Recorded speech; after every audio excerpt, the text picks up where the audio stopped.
and welcome back. In this video I'm going to be talking about the Rh negative blood, commonly known as like alien blood or lizard blood, anything like that. We're going to be covering literally, it's just going to be me blabbering away about it, to be honest. It's my own thoughts and opinions. I'm Rh negative, meaning that I don't have the rhesus gene, well, the rhesus protein on my blood. It affects about 15% of the British population, about 15% of the American population.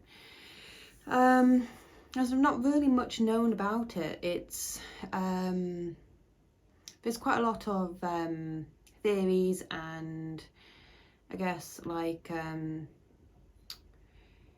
you know, when they do surveys online on Facebook and stuff like that, quite a lot of them have been done as well. And to me, that's not proper research. Personally, it's anybody will put what they want in. Everybody wants to be special. Everyone wants to be different. You get told you've got special blood, then all of a sudden you want to be different anyway. But for me,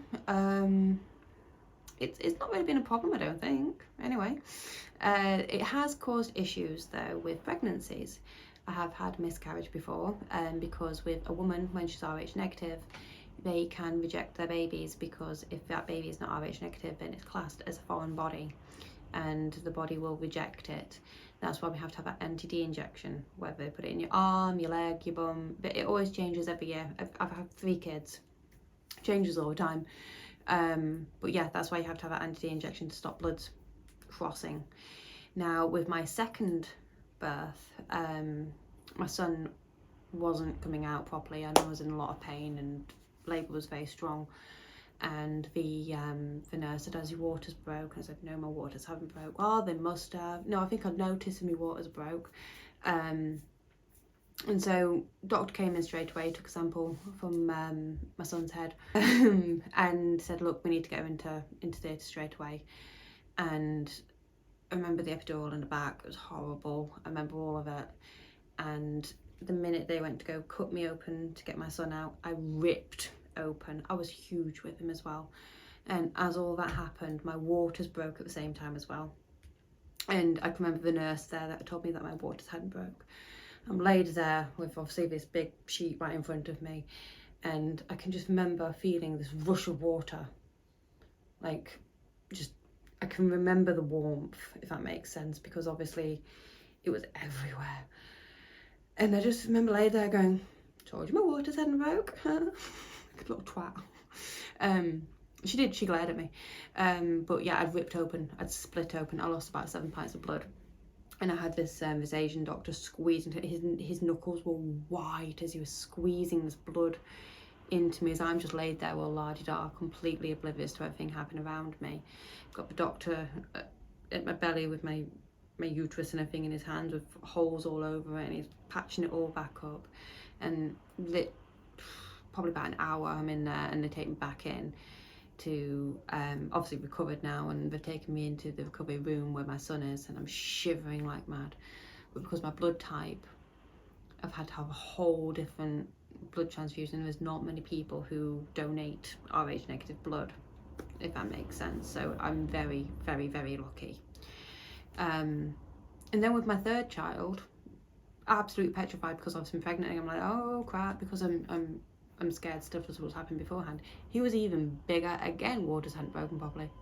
Easiest birth ever. Simply easiest. What you have on the blood is protein, rhesus, the rhesus gene. It's the rhesus gene. It's literal genetics, as it were. It's where we've all evolved from, but not all of us, because in like the 1930s it was found the blood groups, and then they found out that there's actually the rhesus negative, and it is not a common blood group.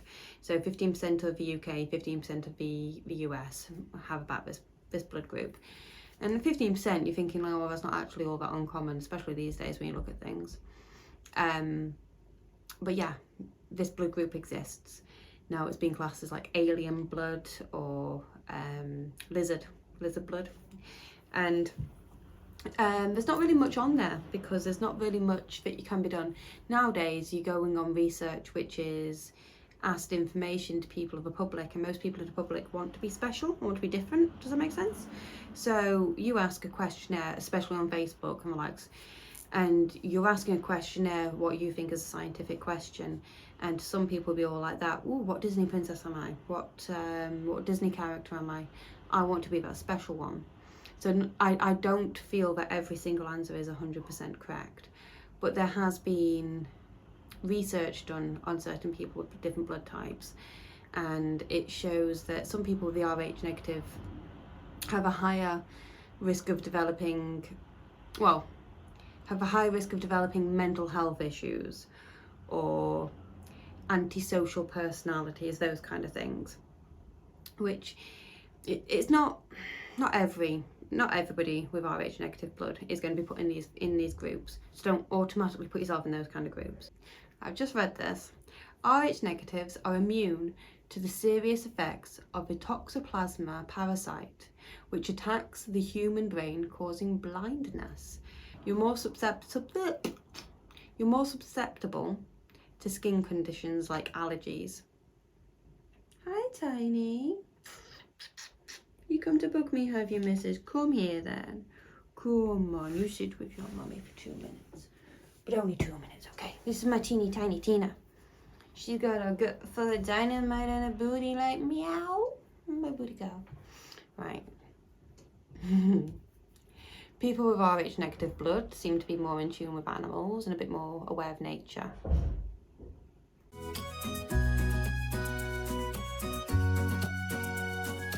Right.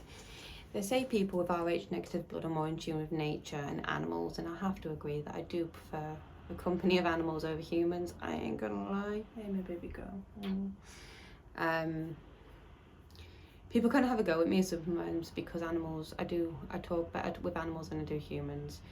They get a bit annoyed at me, and I can't say that I don't love the fact that, because obviously I get all the hugs and kisses, don't I, baby girl? You go down there for a minute. Oh, you're molten. I get all the hugs and kisses, and I do love that. I've got hair floating all over the place. Worst part is though, allergies, and I am allergic to cats. Yeah, I'm allergic to it's more female cats over male cats because of the saliva when they're licking themselves.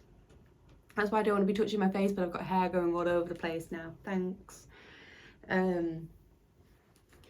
They say you got more in tune with the more spiritual side of things, and I think I do. I think it's nice to think those kind of things.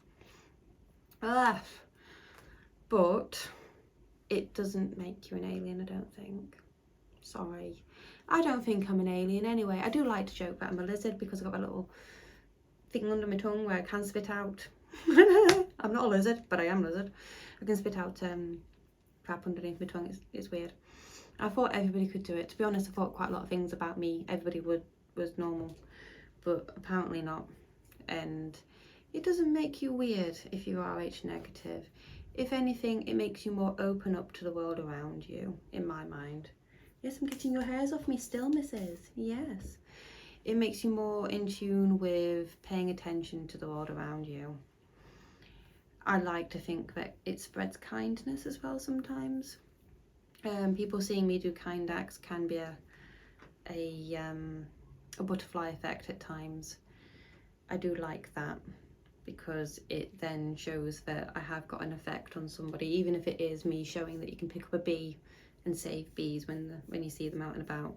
Because I don't like that when I'm walking down the street and on the path you can see a bee and it's clearly injured or been knocked or something. I'll be the first person to put my hand out, and you'll see this little arm pop up, and I'll grab that arm underneath my finger and it'll scoop up, and most times it'll fall asleep on my hand. Bees are gorgeous, and I don't see why people should even step on them.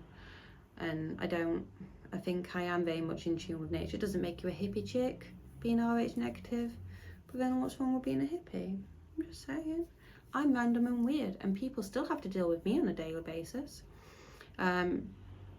They say that people with Rh negative blood are more intelligent and stuff like that. I don't see that. I think it's just more you're in tune with what's happening around you, so you're paying more attention, if that makes sense. And it's not, oh look, you're amazing at maths and you're amazing at science, because I'm neither. I know I am Rh negative blood, but I can't count. I can count everything out in fives without even realising it, but I can't physically do maths. I'm really bad at it. To say that I was an accountant at one point, I crap you not. I was an accountant, involved in accounts, having to deal with accounts, and I can't even count. So yeah, just because you're RH negative doesn't mean you're super smart at one type of thing like that. I'm good at drawing, I'm good at doing my crochet, I'm good at working with animals, I'm smart in the areas that I want to be smart in, yeah, just like everybody else. So don't ever put yourself down. But yeah, I'm going to wrap this one short because it's just me jabbling and mumbling, and now I've got a cat putting her claws in my knee because I'm stroking her in her nice fun parts. Yes, your neck. Yeah, so I'm going to do another random one after this, I think, but I don't even know what about. Probably current affairs, I don't know. Let's keep it random, yeah. Right, have fun. Bye.